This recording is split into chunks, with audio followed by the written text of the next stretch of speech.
Welcome to public quote news. నేను మీ రోజా.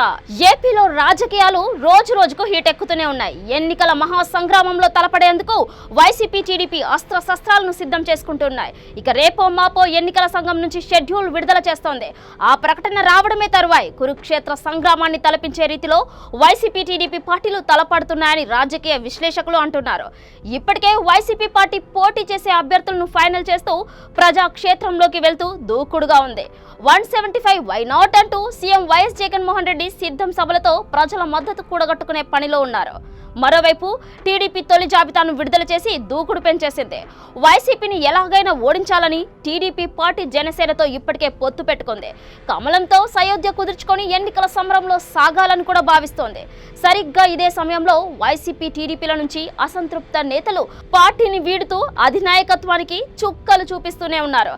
ఎప్పుడు ఎవరు పార్టీని వీడుతారో అన్నట్లు పార్టీ అధిష్టానం గుబులు పెట్టుకున్నప్పటికీ పైకి మాత్రం మేకపోతు గంభీరాన్ని చూపిస్తూనే ఉన్నారు. ఒకవైపు అభివృద్ధి సంక్షేమ పథకాలను ప్రధాన అస్త్రంగా ప్రజాక్షేత్రంలోకి తీసుకొని వెళ్తూ వచ్చే ఎన్నికల్లో వైసీపీ విజయాన్ని అందుకోవాలని భావిస్తోంది. మరోవైపు టీడీపీ వైసీపీ ప్రజా ప్రతినిధులు మంత్రులు ఎమ్మెల్యేల అవినీతిని తూర్పారపడుతూ ఉన్నారు.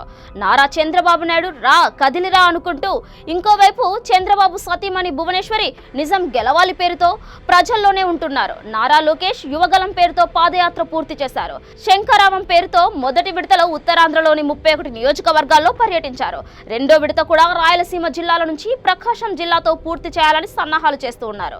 జనసేనాని కూడా దాదాపుగా వైసీపీలో ఉన్న లోపాలను ఎండగడుతూ గర్జిస్తూనే ఉన్నారు. ఇలా జనసేన టీడీపీలు వైసీపీని గద్దెదించేందుకు సాయశక్తులు ఒడ్డుతూ ఉన్నారు.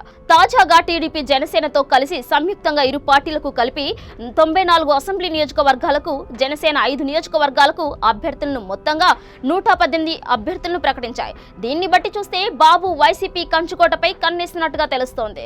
దానికి తగ్గట్టే కొన్ని సర్వేలు కూడా వైసీపీకి ఎదురుగాలి తప్పదని చెప్తూనే ఉన్నాయి. రాష్ట్ర రాజకీయాలకు గుండెకాయగా ఉండే ఉమ్మడి కృష్ణా, గుంటూరు, ప్రకాశం జిల్లాల్లో వైసీపీకి ఎదురుగాలి ఉంటుంది అని అంటున్నాయి. అమరావతిపై నిర్లక్ష్యము 3 రాజధానుల వ్యవహారం ప్రభావము చూపుతుందనేసి భావన. అలాగే ఉత్తరాంధ్ర, గోదావరి జిల్లాల్లోనూ కూడా కూటమి బాగా పుంజుకుంటుందని, జగన్ సోదరి ఏపీసీసీ చీఫ్ వైఎస్ షర్మిల ప్రభావం కూడా తప్పకుండా ఉంటుందని, ఇంకా చెప్పాలి అంటే రెడ్డి సామాజిక వర్గం సైతం జగన్ కు అండగా నిల్చునే అవకాశాలు లేవని తెలుస్తోంది. ఈ పరిణామాలు నెల్లూరు, రాయలసీమలో జగన్ విజయ అవకాశాలకు దెబ్బతీసే పరిస్థితి ఉందని తెలుస్తోంది. ఇక జనసేన, తెలుగుదేశం పార్టీల పొత్తులను వైసీపీ టార్గెట్ చేస్తూనే వైసీపీ చేసిన అభివృద్ధిని జనాల్లోకి తీసుకుని వెళ్తున్నాయి. వైసీపీని ఓడించడం లక్ష్యంగా చంద్రబాబు, పవన్ కళ్యాణ్ ఉమ్మడి వ్యూహంతో ముందుకు వెళ్తూ ఉన్నారు.